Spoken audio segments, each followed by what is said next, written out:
Good morning, Wabash. This week speaking is General Mike Lehnert.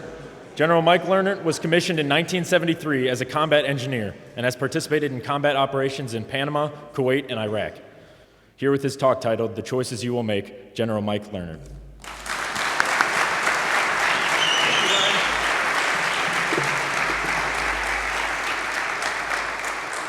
You know, from the enthusiasm that I'm seeing out there, it sounds to me like somebody told you that I'm not planning on talking a long time. And if they told you that, they're right. You know, there's a story, I'm sure it's apocryphal, about a general and a sergeant major who were both taken prisoner. And as an example to all the rest of the prisoners, their captors told them that they were going to be executed the following morning. But they first were offered a last wish, and the general spoke first, and he says, "I wish to address the troops one last time." And the captors said, "Granted."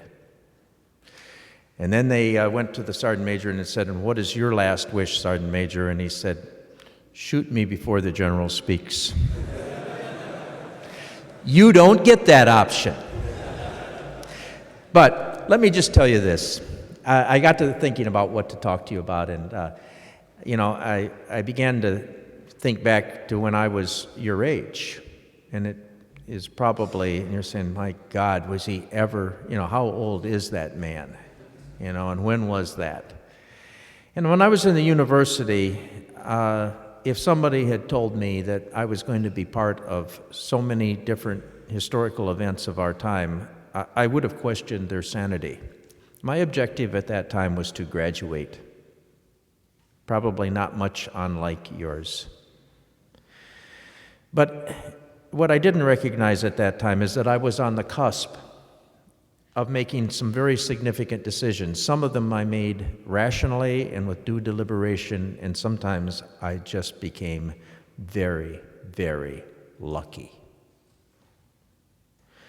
So I'm going to try to reduce the amount of luck for you and talk to you a little bit about some of the choices you're going to make as you go out into this world.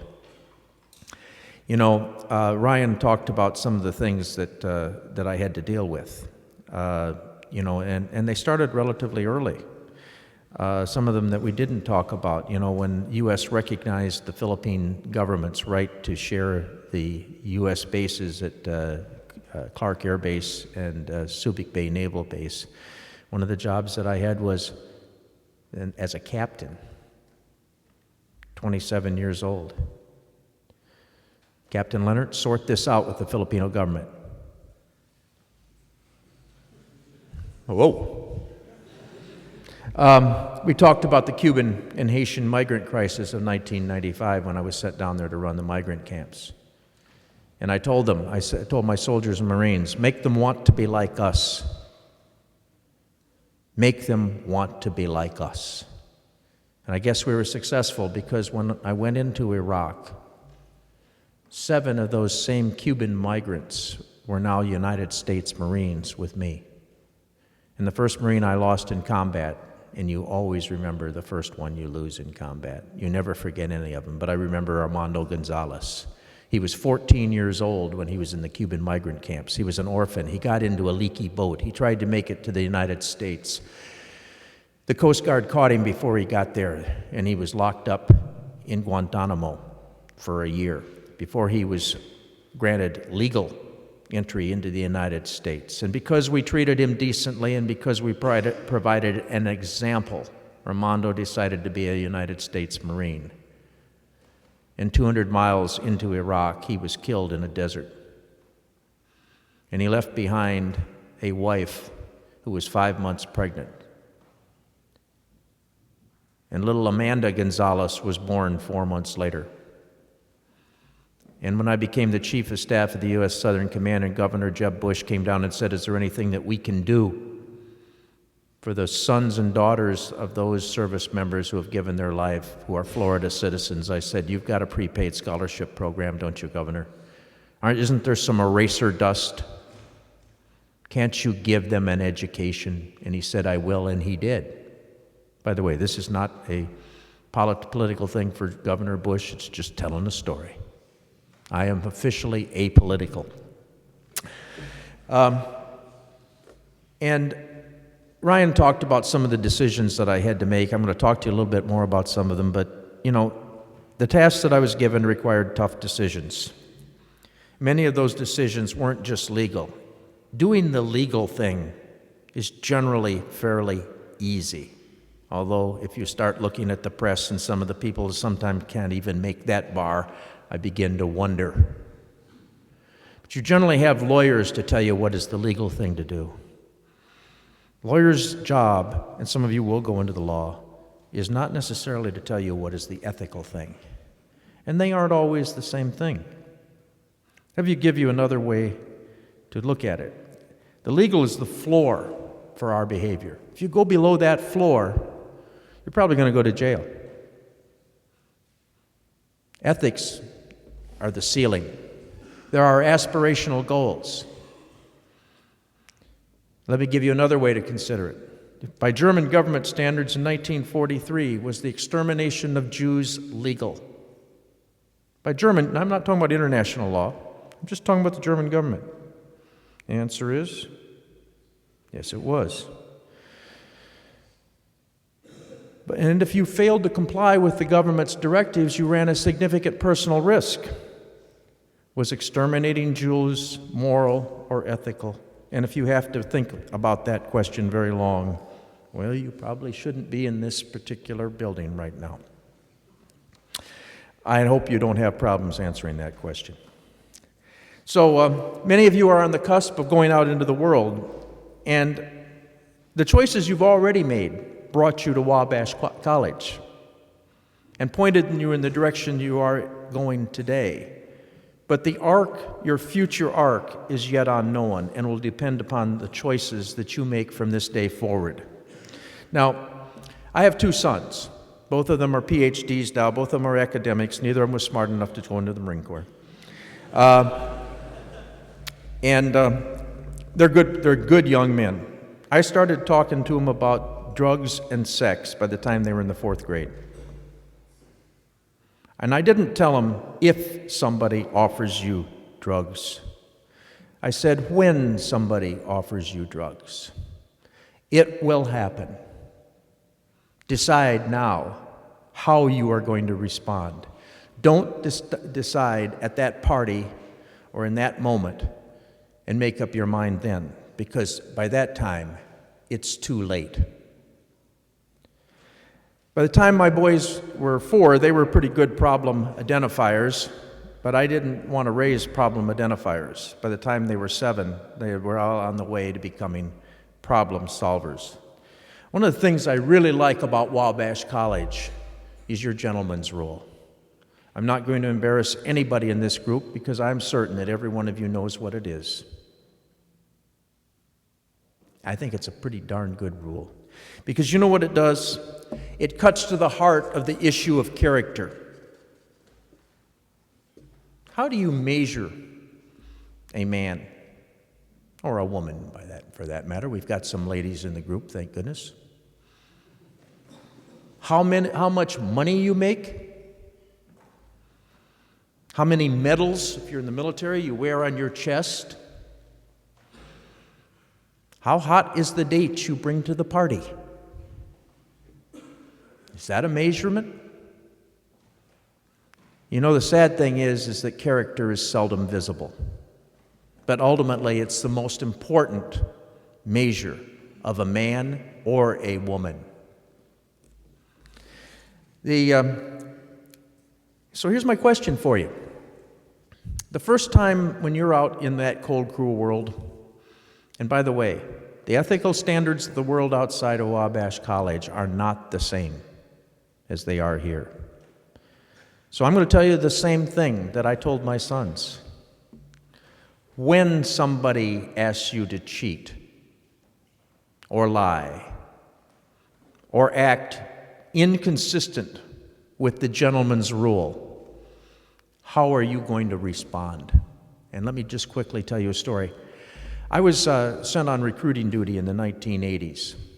Now, recruiting duty was duty that no Marines really wanted to get, because not only was it extraordinarily tough, you could measure it absolutely, and if you failed, you got fired.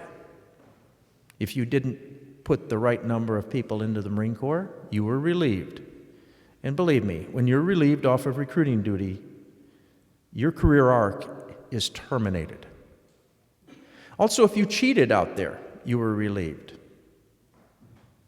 So there's it's funny because I had Marines that were extraordinarily courageous and would charge up a hill in the face of, the enemy shooting at them, but they sure didn't want to go out on recruiting duty. And I was one of 10 sent out. And this gentleman, an older colonel, said, Mike, the day's going to come when somebody calls you and tells you to cheat. Decide how you're going to respond. And that was wonderful advice. Because about 4 months into my tour of a 3-year tour, I get the call. And by the way, when they ask you to cheat, it's very insidious.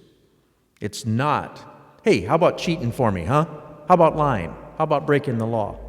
When they make the ask, they're good. They are really good. And this person that asked me was senior, been around a while. And he told me to do something, and I listened to him, and then I said, sir, I've just been here for a while, and I'm not an expert at recruiting. But what I think you've just told me to do is in violation of the Marine Corps' Personnel Procurement Manual. But since I suspect that you, in fact, are an honorable man, sir, I'm sure that I have misapprehended you and misunderstood you. So why don't you explain it to me again in words that I understand? It was real quiet on the other end of the line. He said, I'll get back to you. The next 2.5 years, he never called me again, and I was glad of it. So, you're going to make a lot of choices in the next 10 years. Whether to marry, and if you marry, who you will marry. Whether to get behind the wheel of a car after having one drink too many, or whether to go through life with a reputation for character and honor will depend on the choices you're going to make in the near future. Now, you might get a mulligan on who you marry and get another chance, or even on legal issues that you may face. But ethical transgressions stay with you for life. Let me give you an example. This is audience participation now. What do you know about Richard Milhouse Nixon? Anybody, just shout out. Oh, Watergate, thank you. Few people remember that Richard Nixon opened relations with China, signed the Endangered Species and the Clean Water Act, initiated the SALT Treaty with the Soviet Union, and restarted peace negotiations with the Middle East. If it hadn't been for Watergate, he probably would have been remembered as a pretty good president.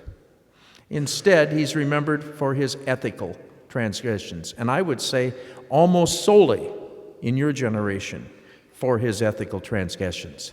They defined his presidency, and rightfully so, and they wiped out what, if not for Watergate, would have been called by historians probably as at least an effective presidency. So as you prepare to live out your lives, and I hope you have long lives, consider how you will be remembered and do it now. Because if you decide to rewrite your life when you're my age, it will be far too late. So in the words of Rudyard Kipling, one of my favorite authors, if you can keep your head when those about you are losing theirs and blaming it on you, if you can trust yourself when all men doubt you but make allowance yet for their doubting too, if you can bear to hear the words you've spoken, twisted by knaves to make a trap for fools, if you can take the things you've gave your life to broken and stoop and build them up again with worn out tools, if you can fill the unforgiving minute with 60 seconds worth of distance run, yours is the world and everything that's in it, and what is more, you'll be a man, my son. So I wish each of you well, a full and happy life, as you personally define it, because for each of you, a full and happy life will be a different thing. A life that others would describe as well lived. But don't ever be afraid to make the tough ethical decisions, the choices, and remember that a life of honorable action will never be a life of regret. Have a great day. Success in all you do. And if you try and fail, I'm going to close with words from President Roosevelt, Teddy Roosevelt, delivered over 100 years ago, and they remain a timeless call to action today.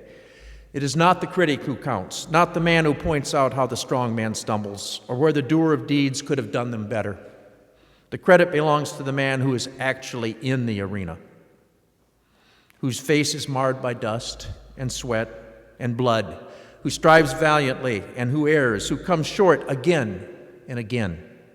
Because there is no effort without error and shortcoming, but who does actually strive to do the deeds, who knows great enthusiasms, the great devotions, who spends himself in a worthy cause, who at the best knows in the end the triumph of high achievement, and who at the worst, if he fails, at least fails daring greatly, so that his place shall never be with those cold and timid souls who neither know victory nor defeat. So for all of you in this great college that has such a proud history and tradition of producing wonderful citizens for this magnificent country, I charge you to go forth and do great things. Thank you very much.